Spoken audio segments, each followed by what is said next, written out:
So I went to this Lutheran school. We lived in Waynedale at the time and real close to this church. And then we moved. And we moved to the country, and we really didn't go to church much.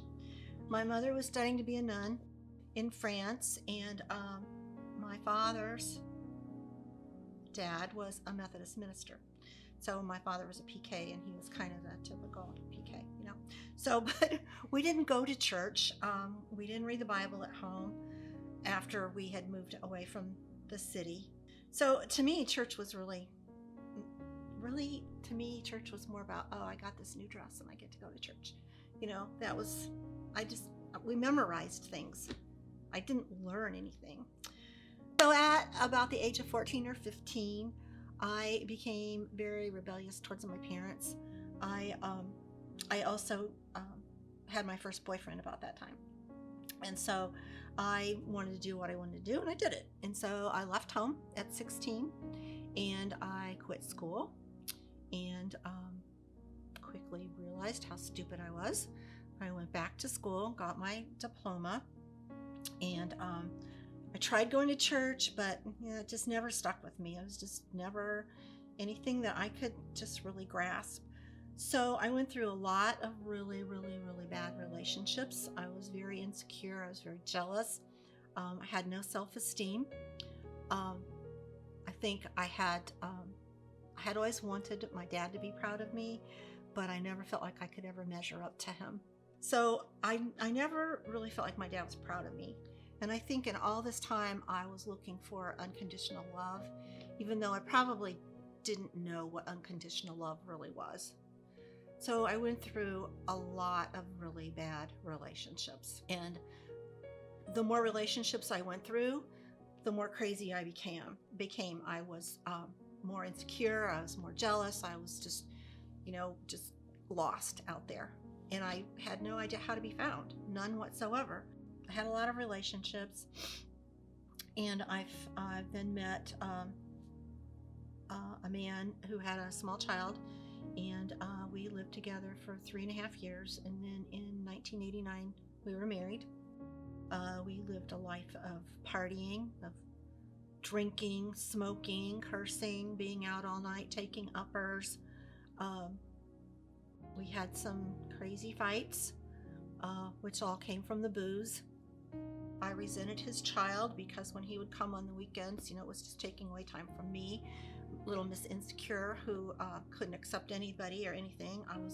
I was living a wretched life. Honestly, I was.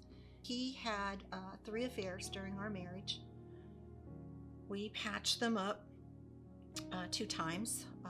Then in 1994, I was diagnosed with breast cancer. And I went through a year of, I had a lumpectomy, and I went through a year of chemo and radiation.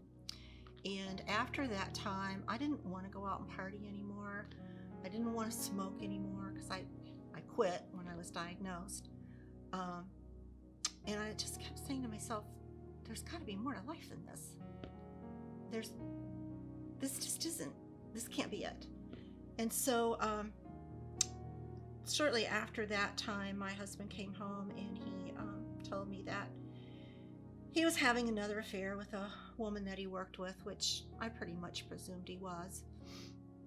And so he said he wanted to end the marriage, and I said, good, I'm done, I'm out. And I left. And at that time, I had a good girlfriend that was living pretty much the same life I was, but she had started going to a seeker church, and she invited me to go with her, and I did, and I began to understand what God's love is. It was a small church, probably 150 people, including the kids. I knew everybody's name. I knew all the kids' names, probably knew half their pets' names too. And I just became so that I realized that the life I had been living was just a wretched life. I was asked at that time if I would be interested in children's ministry, and I said, no, I love these kids. I don't want to I don't want to ruin that relationship, because I knew I was such a horrible stepmother that I probably would never be able to have any kind of a good relationship with a child. And I also realized that going through cancer and then going through the divorce, which I was still at this time going through, I remember just sitting in my living room and on the floor and just sobbing, saying, God, please come take me, because I can't live like this anymore. I don't want to live like this. Throughout the cancer and throughout that time in my life, I am certain that God was saving me from death, because he knew that the more in my life was yet to come, and that I was going to experience that. God knows everything. He knew that. And when I look back today, I would never, ever, ever go back to living a life without Jesus. There is no way that the peace and the joy that I have learned and felt that I never knew in all those many, many years. In 2000, I met Mark, and we determined that we were going to pursue a relationship. It was very important to both of us for us to attend church. And he didn't really care for the church that I was going to, so he suggested Cedar Creek. Mark had gone to Cedar Creek as a teenager, and then he left when he went to the Marines, and when he came back, he just didn't start going to church again. So we went to Cedar Creek, and the people that remembered Mark from before were so excited to see him back in church. And Ron and Jean Ann, whom Mark had lived across the street from before leaving for the Marines, they were just ecstatic. They were so happy to see him, and they were so welcoming to me. And so even though I had protested about going to a bigger church, we never left. We just kept going to Cedar Creek. And I also knew that it was very important to be involved in a church, that you can't just go on Sunday morning and that's it. You need to get involved in small groups. You need to get involved in studies, Bible studies. And I even, much to my shock, got involved in children's ministry, knowing that I was such a horrible stepmother. It was quite a shock to me what God was doing in my life.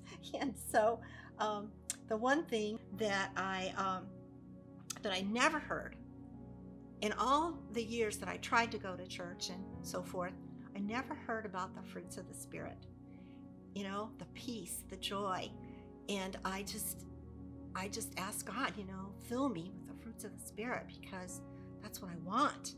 That's how I want to live. And so that was a real eye-opener to me, to learn the fruits of the Spirit and how I could live. Then shortly after we started going to Cedar Creek, I talked to Ron, and I said, will you baptize me? I had been baptized at 8, but that was only because Mom and Dad wanted me to be baptized. And so, of course, Ron said yes. And at that time, we were having Wednesday night church, and I still didn't know a lot of people in the church, but he was going to do it after classes. So we were in class, and our teacher at that time said, well, is there anybody here that would like to bring anything up tonight, or anything they want to say? I'm like looking around, who would that be? He's looking straight at me. He's like, Carol, is there anything you'd like to say? And I was like, he goes, I heard you're getting baptized tonight. Well, apparently every teacher had said in all the different classes that there was going to be a baptism. So when I walk into the sanctuary, there's all these people, and I thought this was just going to be a little tiny, Mark, myself, and Ron, probably Jean Ann, but it was quite a wonderful experience. And the water was so cold, but you know what? I was shivering, but it had nothing to do with the temperature of the water. I was shivering because I was cleansed, and even right now, it just brings shivers to me to remember that feeling of being cleansed after so many years of living such a horrible, miserable, wretched life. So, I'm now in an almost 18-year marriage. We'll be married 18 years, February 14th. And I've learned to be a godly wife. I have learned to relax my insecurities and my jealousies and so forth and so on. And Mark makes that really easy to do because he's a great guy. I picked a really good one this time, or maybe he picked me, I don't know, or maybe God did it. So since that time, I have really worked very hard to live my life for Jesus. You know, I'm still a sinner. We all are. But I work on it very hard. I've been married now almost 18 years, and we have a good marriage. I've learned to be a good, godly wife. People that work for me or that I work with would have often said, I can't believe that you're submissive to your husband, because I'm a leader. I'm a director of a department, and I'm kind of tough. And so I'm like, well, come see my house sometime, you know, and just spend some time with us, and you'll see that I am.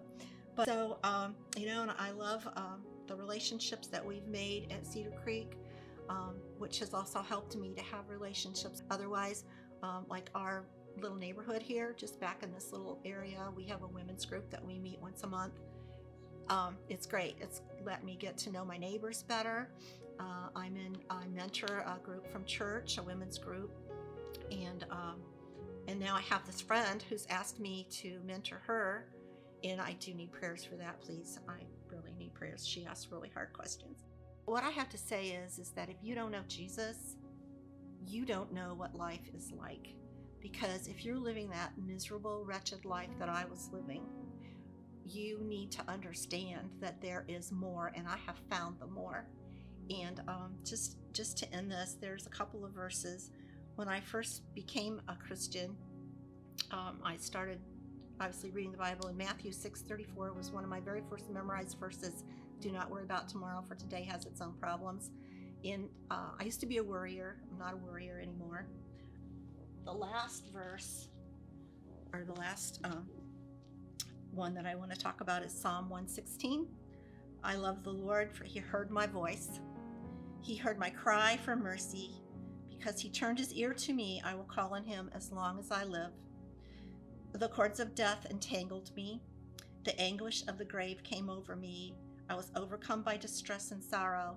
Then I called on the name of the Lord. Lord, save me. And you can finish that Psalm 116 on your own, but please do that, because that's how I feel today. Exactly. If you haven't experienced the peace and the joy that I've experienced, please talk to someone. You can talk to me. You can talk to my husband. You can talk to the elders at our church, the ministers.